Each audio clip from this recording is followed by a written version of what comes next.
Ketgan pul qaytishi mumkin, lekin ketgan umr hech qachon qaytmas ekan.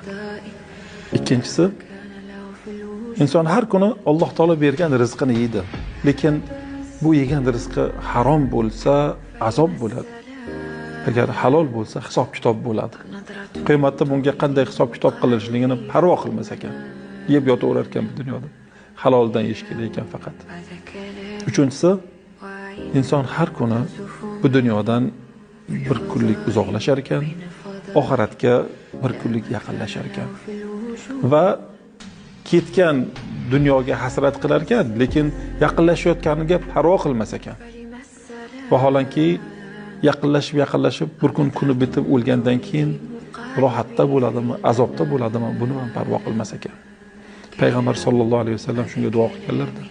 Ey Alloh, bizni g'am tashvishimizni faqatgina dunyo qilib qo'ymagin deganlar.